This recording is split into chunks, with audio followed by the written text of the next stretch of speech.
All right, guys, we're back. Johnny and Patrick. Today we're going to talk about how to help your child decide what gender they are. No, we're not. Okay. So God created, this is Genesis 1:27. You provoked this, didn't you? Yeah. So God created man in his own image. In the image of God created he him. Male and female created he them. Oh. End of story. Sorry, bud. So maybe not at the same time, or not No. either one, No. either or. Okay. Dang it, you are hard to work with. Okay, well, obviously, we may have an opinion that's considered to be archaic because it's based in science and reason and the Bible. But should you decide, and if you're looking at this video because maybe you're not sure what gender your child is, maybe you don't know what gender you are. Or you've been pushed into thinking you have to even think that way. Right.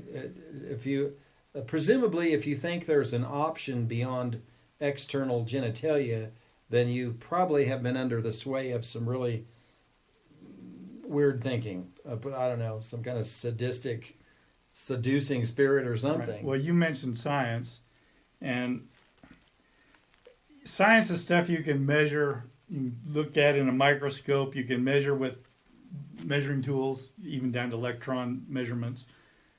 And one of the things that the scientists came up with and agreed on, and it's irrefutable, is that DNA is a very unique thing.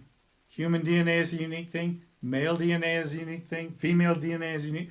You can take any cell out of a person, and a competent scientist that knows what they're doing can look at that cell, find the DNA in it, and say, that came from a boy or that came from a girl. Period.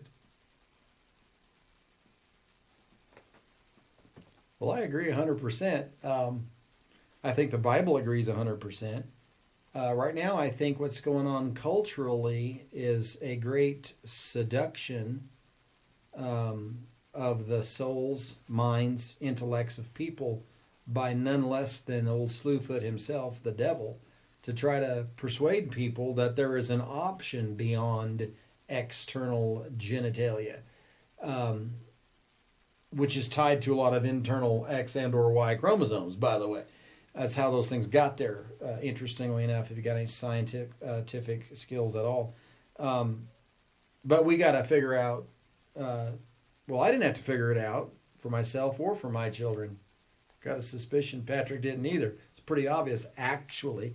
Because back in the day, like if you got a doctor, I was my own doctor for our children, but supposing you had a doctor, well, we had one doctor for the first one, but they generally speaking for the mother's benefit, okay, because she's sort of been through a little bit of duress during the birthing process. So usually when the baby's actually fully born, they will, they suck the stuff out of their nostrils and their mouth and everything real quick and basically be sure they're okay. And then if they're not breathing, they'll whack them on the butt to get them started breathing. It's amazing how that works. It kind of jumpstarts the breathing process because they start screaming a little bit. Anyway, but they will say something to along the effect of, "It's a boy," or "It's a girl," but they don't usually say, "Heck if I know." Only God knows what this is, because they passed like biology 101 in the third grade, and it don't take a rocket scientist to see what the heck the baby is. Right. So I'll kind of chill out with that. And for completeness, I should say, apparently there are some very unusual exceptions of some kind, and the whole culture and society that wants to make the exception as if that was a normal and put it on you that, oh, you have to make all of this hoop-de-doo about, well, we don't know, we should let them be whatever they want to be. That's not being a parent. And I'm wanting to encourage you to have some courage, have some boldness to say, that's nonsense. The exception does not make the case. You can find an exception for everything. You don't run your life that way. You could be hit by a meteorite stepping out the door, but that doesn't mean you don't go to work. But it could happen. You don't make your life that way. So you're saying the fact that 1/10 of 1/10 of 1/10 of 1/10 or some stupid low number, there is actually, it happens that you can get them chromosomes kind of screwed up, and you can have external genitalia that don't line up with everything else going on in the genetic makeup. But that is such a super low number that it's ridiculous. So then we don't put off on our boys and girls that they must decide what part of them that they should identify with as if it were an option, because that's pretty stupid. I mean, with no offense intended, if you happen to be a, whatever those things are called, people that have, yeah, well, anyway,